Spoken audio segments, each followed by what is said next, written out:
Aujourd'hui, donc, c'est la fête des amoureux. Et pour tous ceux qui sont seuls, c'est une journée qui se vit avec un pincement de cœur, souvent même avec angoisse, surtout chez les gens de 35 ans et plus qui sont à la recherche de l'âme sœur.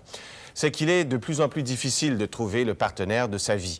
Les bars et les discothèques ne sont plus les lieux privilégiés des rencontres et de plus en plus, on cherche ailleurs, comme l'a constaté Martine Anto. Qui espères-tu rencontrer? Quel genre de femme?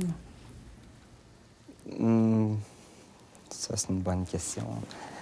Peut-être une femme qui aurait les mêmes affinités que moi, pas trop grande, qui aurait un caractère pas trop difficile.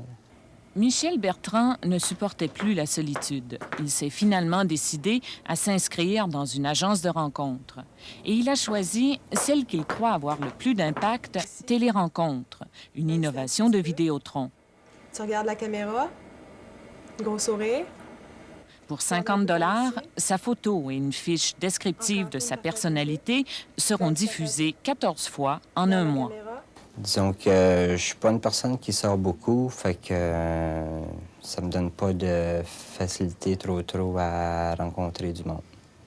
Est-ce que tu trouvais ça un petit peu gênant de venir t'inscrire dans une agence? Oui, ça, je peux dire que oui, parce que je suis une personne qui est de nature, qui est gênée, fait que ça l'aide pas trop. Mais disons que le personnel ici nous met pas mal à l'aise. Télérencontres n'existe que depuis un an et déjà 2600 personnes s'y sont inscrites, autant d'hommes que de femmes, entre 35 et 45 ans surtout, d'un peu tous les milieux. Une clientèle qui bien souvent ne veut plus rien savoir des bars et des discothèques. Il y a les maladies vénériennes aussi qui n'aident pas, hein, qui font que les gens sont plus craintifs, ils manquent de sécurité, ils veulent connaître plus la personne avant qu'il se passe quelque chose, tandis que dans les bars, ça va tout le temps un petit peu plus vite.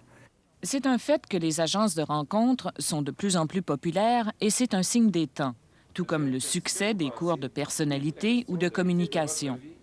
Depuis 4 ans, Richard Junot donne un cours de séduction axé principalement sur la communication non verbale.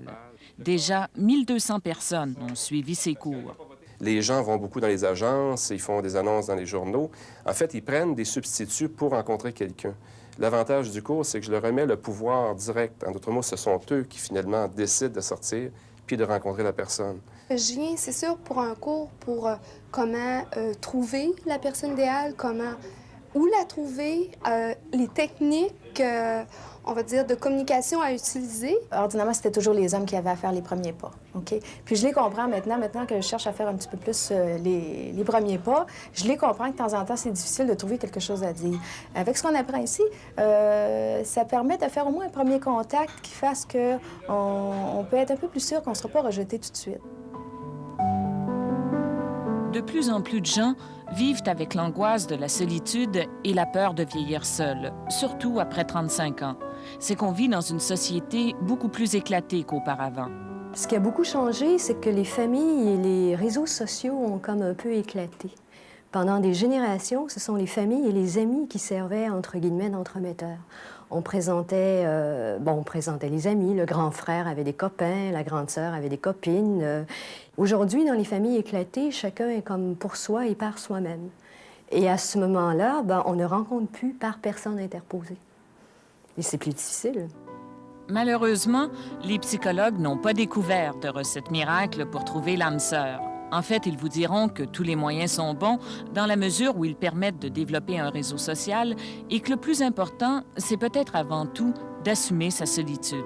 Si j'habite ma solitude avec un peu d'allure, ça me permettra de me mettre en activité dans des choses qui me plaisent, qui sont mes passions à moi, qui sont mes intérêts à moi. Ce faisant, je risque de rencontrer des gens qui ont au moins minimalement des intérêts communs. Bon, si je suis, je sais pas moi, un skieur, si j'attends mon prince charmant pour aller en ski, ça risque d'être longtemps. Si je me mets à faire du ski, à aller là où il y a des regroupements de skieurs, je fais mes activités à moi, au moins je vais m'organiser pour me créer un réseau social qui me convient avec des gens qui ont des intérêts communs. Et peut-être qu'à ce moment-là, à travers ce réseau-là, se créera aussi des relations plus privilégiées, peut-être même une relation amoureuse. Mais si vous avez tout essayé, les clubs de ski, le patinage et même les quilles le dimanche, eh bien, ne désespérez pas, car malgré tout, dans les bars, on n'y fait pas que des mauvaises rencontres. Martine Lanctot, pour Montréal ce soir.